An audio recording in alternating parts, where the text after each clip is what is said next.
আস্ত একটা ইলিশের ভর্তা, তাও আবার হাজব্যান্ডের হাতে। এরকম লাকি কজন আছে বলেন তো? মাশাআল্লাহ, আলহামদুলিল্লাহ, এই ব্যাপারে তো আমি অনেক লাকি। আসসালামু আলাইকুম, সবাইকে নতুন একটি ভিডিওতে ওয়েলকাম করছি। তো আজকের ভিডিওটা পুরাটাই হচ্ছে আমি রেকর্ড করতেছি, আপনাদের ভাইয়া হচ্ছে মানে সব করতেছিল। তো এখানে একটা মাছ নিয়ে নেওয়া হয়েছে। মাছগুলো খুব বড় সাইজের না, ধরেন 4টাতে 1 কেজি এরকম সাইজের মাছ ছিল, ইলিশ মাছগুলো। তো বলতেছে যে আজকে পুরো একটা মাছ দিয়ে ভর্তা করি চলো। তো আমি বললাম যে ঠিক আছে, ইলিশের লেজ ভর্তা মানুষ খায়, আমরা তাহলে পুরো ইলিশের ভর্তাটাই খাই। তো এখানে ইলিশ মাছটাকে ওই সব কিছু হচ্ছে প্রিপেয়ার করছে, মাছ কেটে ধুয়ে সুন্দর মতো রেডি করে নিছে।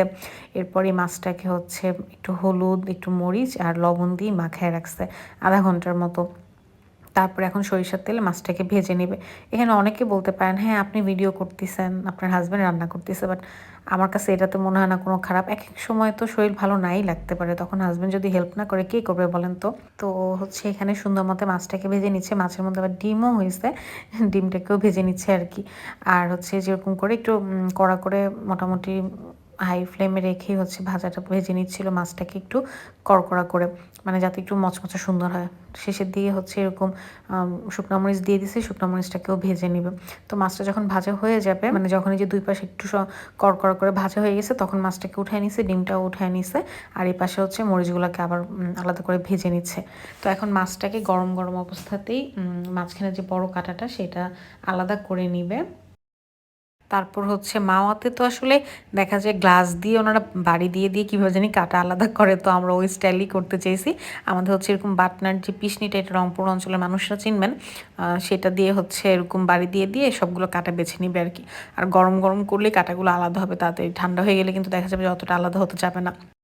তো এটাকে বাড়ি দিয়ে দিয়ে মোটামুটি ভালো করে হচ্ছে একদম পিষে নিবে যাতে কাঁটাগুলো বাছা যায় সহজে।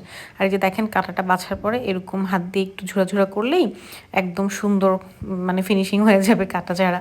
আর এরপর হচ্ছে এখানে শুকনো মরিচ নিয়ে নিচ্ছে 4টা, তার মধ্যে লবণ দিয়ে ভালো করে মেখে নিচ্ছে। তারপর এখানে হচ্ছে কিছু পেঁয়াজ কুচি দিয়ে দিচ্ছে। পেঁয়াজ কুচি খালাকে বলছিলাম একটু চিকন করে কাটতে, পার আজকে খালার কি হয়েছে আল্লাহই জানে, মুড হয়তো ভালো ছিল না, যার কারণে পেঁয়াজগুলো মোটা করে কাটছে। তারপরে এগুলোকে একটু ভালো করে মাখাচ্ছিল। এর মধ্যে হচ্ছে এখন ধনেপাতা দিয়ে দিবে, সাথে কিছু কাঁচামরিচ দিয়ে দিবে, এগুলোকে দিয়ে ভালো করে মাখায় নিবে। মানে যেহেতু পেঁয়াজটা একটু হচ্ছে মোটা করে কাটা, এই জন্য ভালো করে মাখানো লাগতেছে, মানে যাতে পেঁয়াজ থেকে একটু সুন্দর রসটা বের হয় আর কি। এরপর ভালো করে মাখানোর পর এর মধ্যে আবার দিয়ে দিল হচ্ছে সরিষার তেল। সরিষার তেলটা একটু বেশি পরিমাণেই দিব। আমরা না ভুলে গেছিলাম যে যেই তেলে মাছটা ভাজছি ওই তেলটাই যদি দিতাম আরও ভালো হতো, বাট খেয়াল ছিল না আর কি। তো একদম ভালো করে চটকায় চটকায় মাখায় নিছে। মানে ও হচ্ছে মাখাচ্ছে আর বলতেছে যে দেখবা আজকে আমার হাতের জাদু কি যে মজা হবে। কখনো আসলে ভর্তা তো মাখায় নেই, এই ফার্স্টই হচ্ছে ভর্তাটা এরকম করে মাখাচ্ছে। তো মাশাল্লাহ এত মজা হয়েছিল ভর্তাটা, এটা দিয়ে আমি রাতে কালকে ভাত খেয়েছি, আর কিচ্ছু নেই। দুপুরবেলা দেখা গেছে একটু মাংস খাওয়া হয়েছিল, কিন্তু রাতে আমার আর মাংস টানতেছিলই না কোনোভাবে। তো যখন এই ভর্তাটা পাইছি আমার খুবই ভালো লাগছে খেতে। এরপর আমি ফাইনালি লাস্টে একটুখানি মরিচ দিয়ে দিলাম যে আমার হাতের ছোঁয়া যাতে একটু থাকে। আর এই মরিচগুলো যেই ঝাল, আল্লাহ, মানে 4টা মরিচ দেওয়াতেই যে ঝাল হয়েছে, আরও যদি দিতাম মানে শুরুতেই, তাহলে অবস্থা খারাপ হয়ে যেত। তো ভিডিওটি কেমন লাগলো অবশ্যই জানাবেন, আপনাদের ভাইয়ের হাতের রান্নার রেসিপি কেমন লাগলো সেটাও জানাবেন। ভালো লাগলো আমার ফেসবুক পেজটি ফলো করে দিবেন, ইউটিউব চ্যানেলটি সাবস্ক্রাইব করে দিবেন। আর এরকম যদি ওর হাতের রেসিপি দেখতে চান অবশ্যই কমেন্ট করে জানাবেন। সো থ্যাংকস ফর ওয়াচিং, আল্লাহ হাফেজ।